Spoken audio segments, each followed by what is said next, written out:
मेरा जन्म हरियाणा में हुआ है। मेरे पिता का जन्म भी हरियाणा में हुआ, मेरे दादाजी का भी जन्म हरियाणा में और मेरे परदादा का जन्म भी हरियाणा में हुआ। 52 साल से झांसी में मेरा घर है।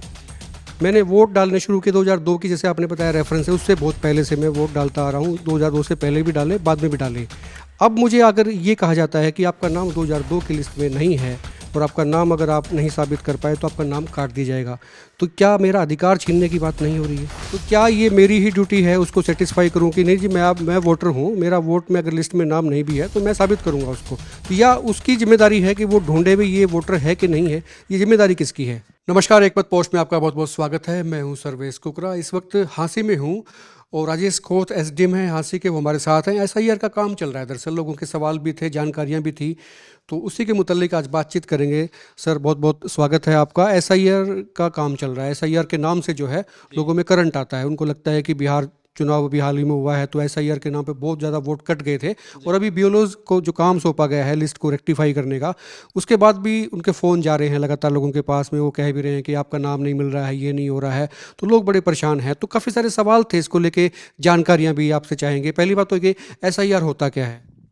देखिए, स्पेशल इंटेंसिव रिवीजन जो है उसको एसआईआर कहते हैं। और मैं आपकी जानकारी के लिए बता दूं कि ये जो अभी एक्टिविटीज़ चल रही हैं 23 दिसंबर से 30 दिसंबर तक, ये एसआईआर नहीं है, ये स्पेशल इंटेंसिव रिवीजन नहीं है, ये प्री एसआईआर एक्टिविटी आप कह सकते हो। ये तो मतदाता सूचियों का मिलान हो रहा है। देखिए, भारत दुनिया का सबसे बड़ा लोकतंत्र है और सबसे बड़े लोकतंत्र की खूबी ये है कि हमारी जो मतदाता सूची है, हमारे जो चुनाव होते हैं वो फ्री, फेयर और पीसफुल होते हैं। स्वतंत्र और निष्पक्ष चुनाव हमारे होते हैं।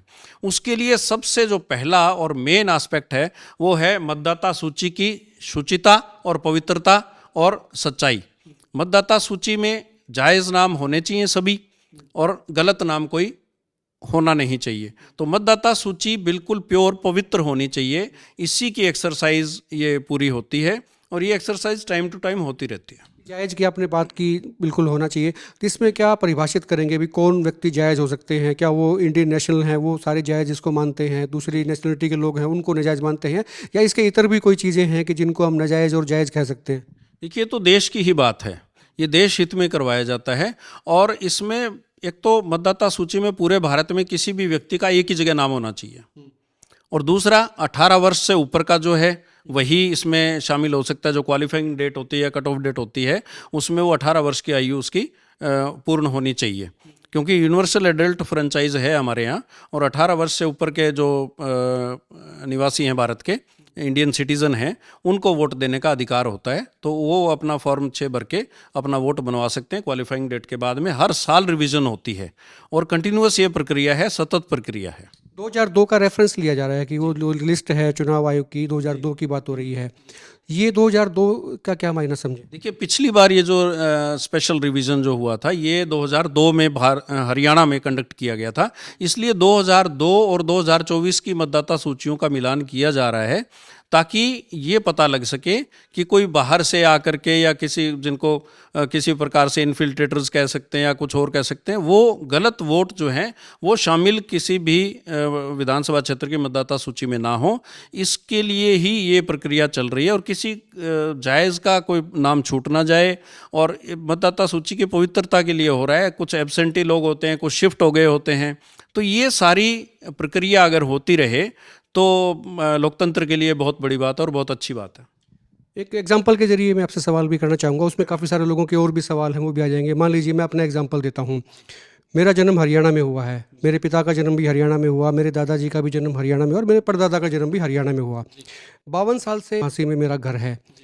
मैंने वोट डालने शुरू किए 2002 की, जैसे आपने बताया रेफरेंस है, उससे बहुत पहले से मैं वोट डालता आ रहा हूँ। 2002 से पहले भी डाले, बाद में भी डाले। अब मुझे अगर ये कहा जाता है कि आपका नाम 2002 की लिस्ट में नहीं है और आपका नाम अगर आप नहीं साबित कर पाए तो आपका नाम काट दिया जाएगा, तो क्या मेरा अधिकार छीनने की बात नहीं हो रही है?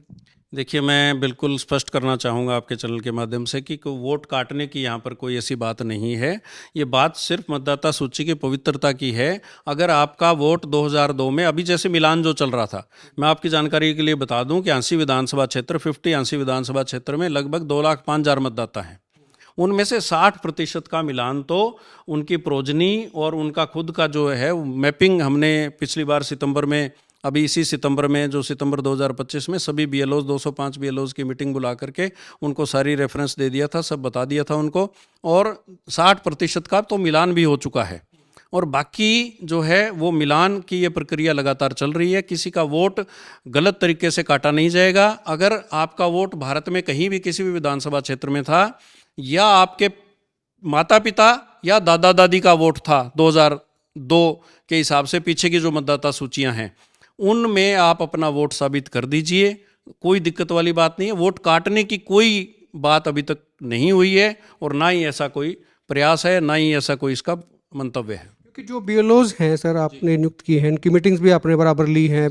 पिछले दिनों सितंबर और अगस्त में भी आपने मीटिंग्स ली थी इनकी एसडी महिला कॉलेज में, और उनको तमाम डायरेक्शंस भी दी गई हैं। तो वो लोग जो हैं फिजिकली वर्क उनका कम होता है, और वो आए दिन जो है लोगों को फ़ोन करते हैं, क्योंकि हर आदमी आजकल फ़ोन पे अवेलेबल होता है। तो उनको कहा जाता है कि ये जिम्मेदारी आपकी है, आप साबित करें।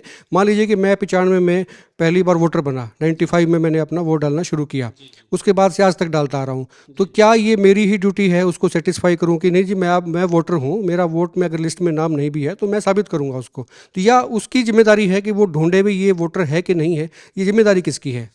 देखिए, मैं आपको क्लियर कर दूं, बीएलओ यानी बूथ लेवल ऑफिसर होता है, उसको मतदाता सूची का उन्हें पूरा ज्ञान होता है, और वोटर खुद भी अवेयर होते हैं, और eci.gov.in वेबसाइट पे भी जा सकते हैं, बीएलओ से भी संपर्क कर सकते हैं, मतदाता सूची इलेक्शन ऑफिस हिसार में भी देख सकते हैं, और हमारा जो इलेक्शन ऑफिस है यहाँ भी वो पता कर सकते हैं।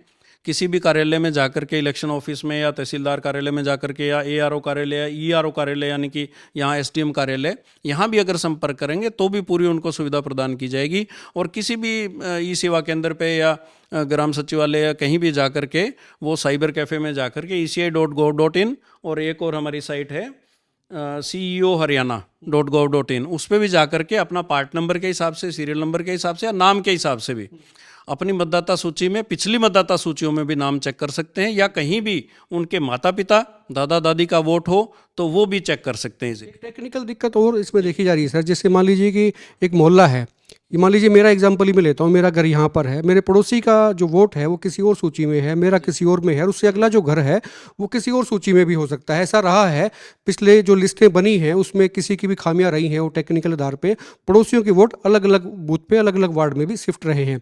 तो ऐसे में लोगों को समझ नहीं आ रहा है कि वो ढूंढे किस में, किस लिस्ट में ढूंढे, क्योंकि लंबा वक्त हो गया, 23 साल पहले की लिस्ट आपने निकाली 2002 की, तो उनको खुद को ध्यान नहीं है कि तुम्हारा किस वार्ड में था। वार्ड बंदी भी उसके बाद में 2 बार चेंज हो चुकी है। जी, देखिए 205 बूथ हैं, इससे पहले के भी जो बूथ थे, पहले कम बूथ रहे होंगे, तो किसी भी बूथ में वोट हो, किसी भी विधानसभा क्षेत्र में हो, किसी भी राज्य में हो, भारत का निवासी, भारत का वोटर होना चाहिए। उनके माता पिता, उनके दादा दादी, तो भी मिलान हो सकता है, और मिलान नहीं भी होगा तो भी पूरी अच्छे तरीके से मिलान करके, छानबीन करके, हो सकता है किसी ने वोट ही ना बनवा रखा हो, ये भी भारत के लोकतंत्र में पॉसिबल है। जरूरी नहीं है सबके वोट हैं, वोट हैं वो भी वोट डालने नहीं जाते, वोट ना भी हो सकते हैं। तो इसलिए पूरा मौका दिया जाएगा। वोट काटने जैसी बिल्कुल, मैं आपके चैनल के माध्यम से बताना चाहता हूं, ऐसा कुछ भी नहीं है। और ये एक रेगुलर सतत प्रक्रिया है जो कि दुनिया के सबसे बड़े लोकतंत्र की शुचिता के लिए, और उसके लोकतंत्र का जो चुनाव बेस है हमारा, उसके लिए मतदाता सूची पवित्र और प्योर होनी चाहिए। ये हम सब के हित में है, जनता के हित में है, सबके हित में है।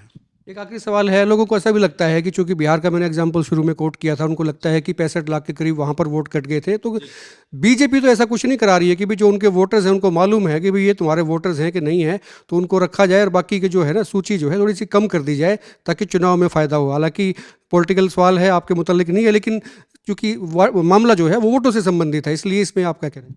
देखिए, स्पष्ट सी बात है, इलेक्शन कमीशन ऑफ इंडिया द्वारा ये सभी एक्टिविटीज संचालित होती हैं। मैं भी अगर ईआरओ हूँ तो इलेक्शन कमीशन ऑफ इंडिया द्वारा ही नियुक्त किया गया हूँ एज ईआरओ, और चुनाव के समय हम आरओ हो जाते हैं, रिटर्निंग ऑफिसर। तो इसमें कोई पार्टी विशेष का ऐसा कुछ भी कोई बात नहीं हो सकती है। इलेक्शन कमीशन ऑफ इंडिया एक स्वतंत्र और निष्पक्ष बॉडी है, कॉन्स्टिट्यूशनल बॉडी है, और उसके द्वारा सभी जो बीएलओज हैं, ईआरओज हैं, एईआरओज हैं, वो अपना कार्य निष्पक्ष रूप से कर रहे हैं। और इसमें पूरा मौका है, सभी चीज़ें हैं, और बिल्कुल निष्पक्ष है, पारदर्शी है। और eci.gov.in पे, ceoharyana.gov.in पे, और भी अलग अलग तरीक़ों से कार्यालयों में आकर के कैसे भी मतदाता सूची को निरीक्षण कर सकते हैं, अपने वोट का जो है वो वेरिफिकेशन कर सकते हैं, मिलान कर सकते हैं, करवा सकते हैं, और इसमें हर कर्मचारी अधिकारी पूरी मदद करने को तैयार है। आप ये कह रहे हैं कि जो जेन्युइन वोटर है या यहाँ का राज्य का या देश का नागरिक है वो डालता है तो उसके वोट नहीं काटे जाएंगे? सवाल ही पैदा नहीं होता जी। धन्यवाद। ध्यान रखें, और वोट नहीं काटे जाएंगे बशर्ते कि आप जेन्युइन नागरिक होने चाहिए हिंदुस्तान के। देश में आपका एक ही जगह पर वोट हो सकता है। आपकी कोई और क्वेरी है तो आप नीचे कमेंट बॉक्स में लिख के पूछ भी सकते हैं। वीडियो को शेयर जरूर कर दें। आप देखते रहिए एक बार पोस्ट।